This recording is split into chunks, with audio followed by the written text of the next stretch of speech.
Don't you know I'm talking about a revolution?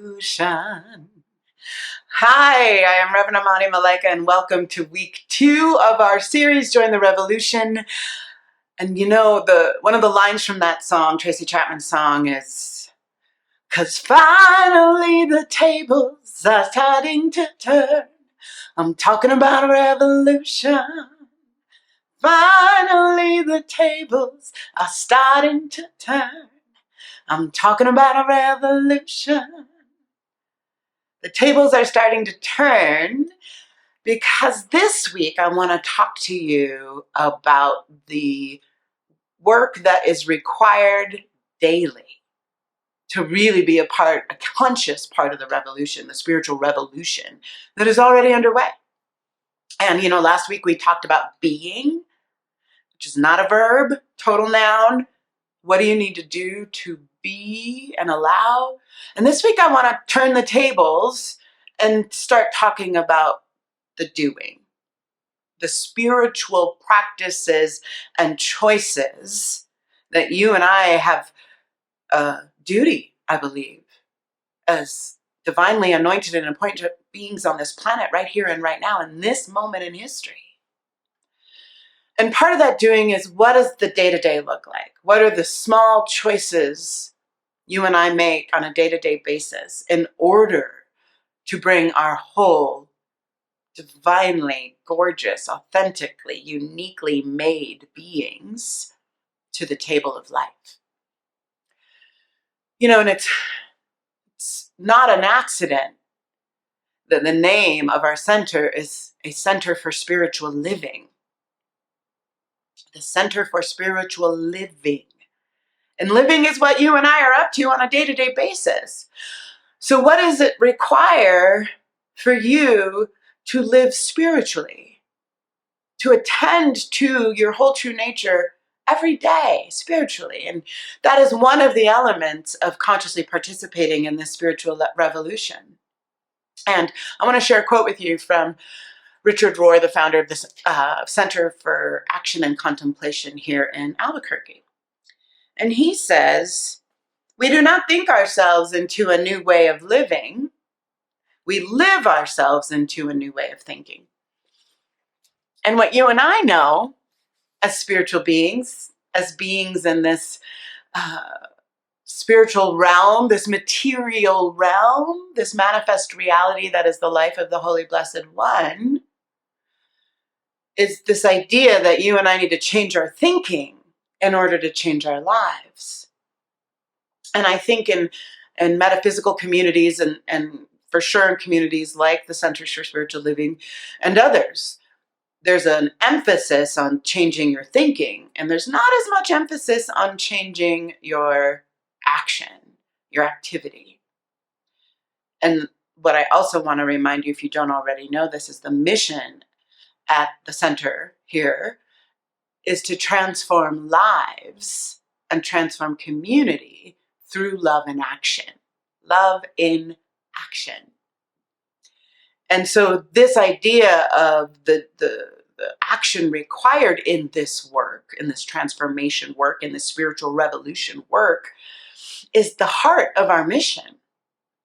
It's the heart of our mission. And so I am going to be asking you this week to be looking at your daily practices, to be looking at what are you choosing day to day. And one of the foundational choices is informed by your self-awareness. Self-awareness is the foundation to choice, to daily choices. And so core to being a conscious participant in the spiritual revolution that you've been invited to join is having self-awareness so that you can consciously be at choice, moment by moment, interaction by interaction, decision by decision. You know, and another aspect of spiritual community, and particularly communities that are heavy into metaphysics, is, and really maybe all, you know, I don't know, I haven't participated in a bunch of other spiritual communities, but is this tendency to stay here, you know, in our heads, only in our heads, with these theological ideas, with these spiritual principles.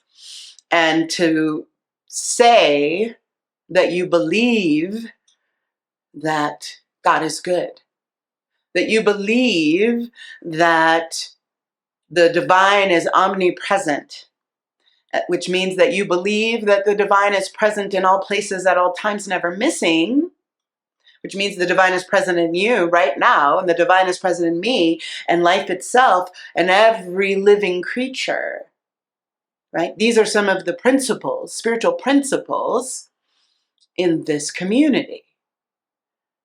But for that principle to become real, for that principle to become an experience, to manifest as more and more connection and unity and good on this planet, you have to make that principle real in your own life, in your own choices.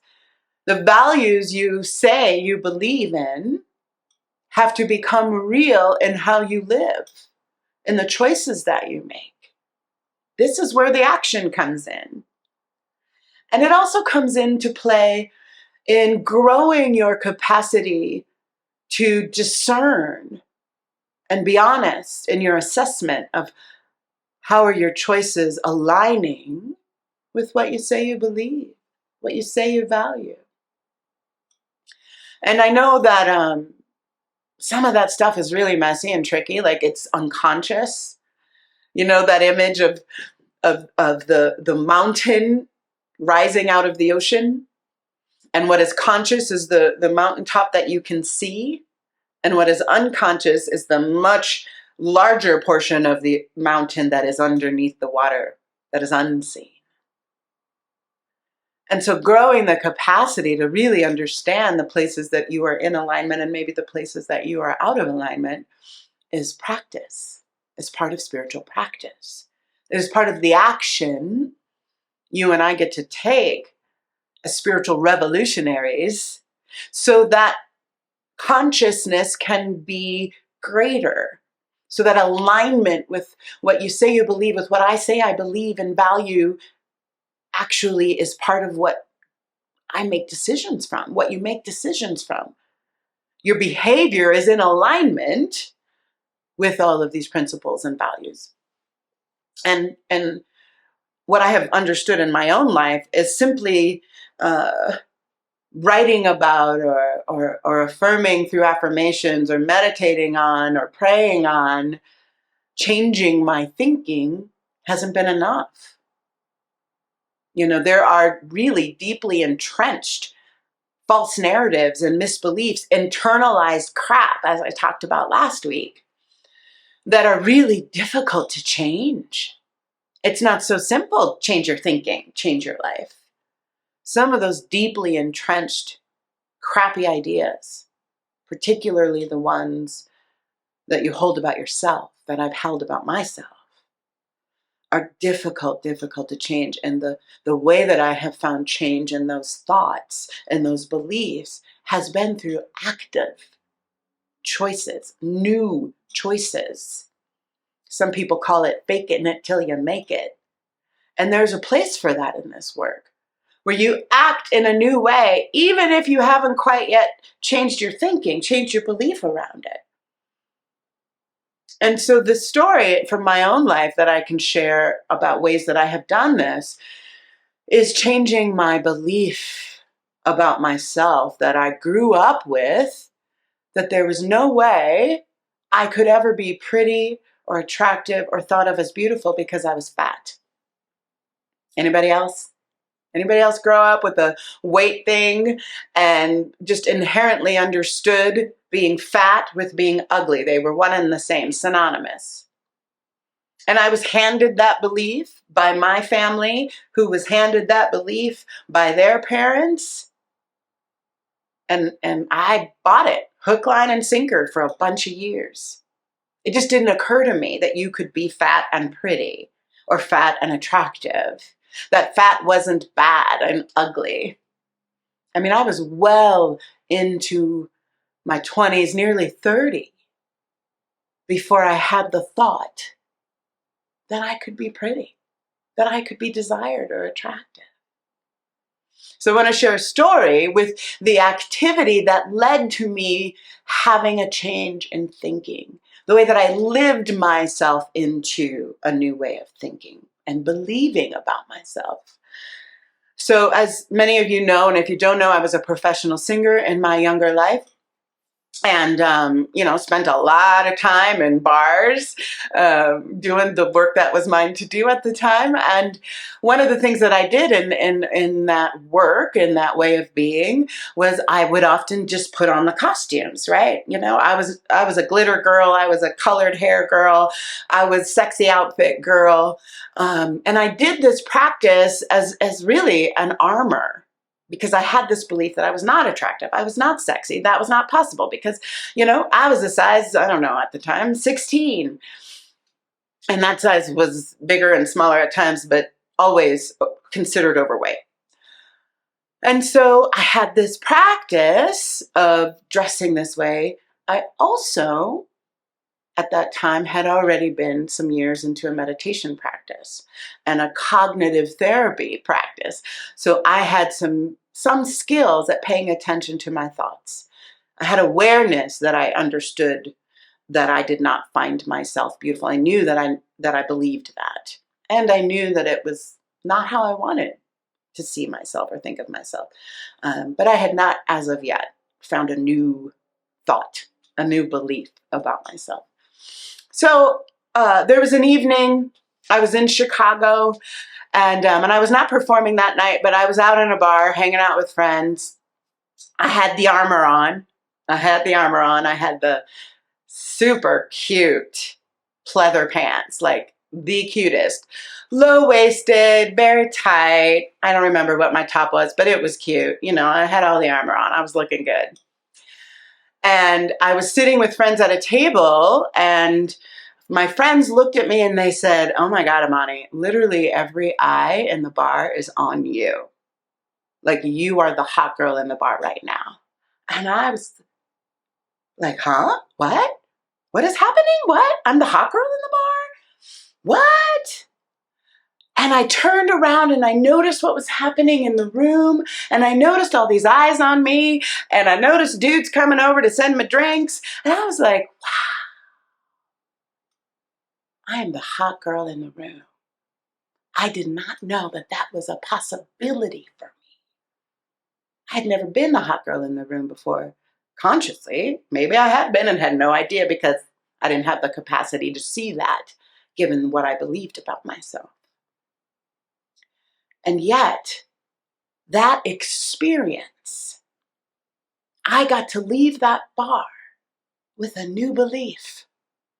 I got to leave that bar understanding that even at that size, I could be the hot girl in the room.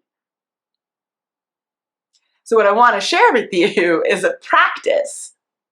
And maybe your practice could be the same practice that I had. Leather pants as spiritual practice can move you into a new way of thinking. Or I want to invite you to shift the meditation practice that I gave last week and shift it from simply paying attention and noticing. But now I want you to sit daily, using those 3 breaths to bring yourself into your body, to ground yourself into stillness, into some quiet. And I want you to pay attention to the reality of your life. I want you to pay attention to a situation or a circumstance or a belief, a habit of thought that is not serving you, that seems to be out of alignment with what you say you believe spiritually, with what you say you value. And you're going to take that circumstance, that habit of thought, that situation, and you're going to sit and just pay attention to that reality, that little r reality, that may be out of alignment, that is not serving you. And I want you to pay attention long enough to allow yourself to have discernment, to allow yourself to go, oh my gosh, what I know to be true spiritually, what I know to be true divinely, What I know to be true and what I say I believe, that God is omnipresent, that the Spirit is ever present, that the Spirit is present in me, that I've been divinely made. And yet there's this circumstance in this situation in my life that is not a reflection of that truth. There's a belief I have about myself or others or life that is not a reflection of that truth. And you're going to sit with that and allow yourself to sit in any discomfort that rises, to sit in the contrast of what you say you believe spiritually around your values and what you're telling yourself, what habit of thought is not serving you, what behavior is not serving you, or what behavior is out of alignment with that. And sit for several minutes just in whatever that is for you. And then jot that down. Jot that down and do that on a daily basis. And allow your discernment capacity, the muscles to notice misalignment, to grow. Viva la revolution! I love you.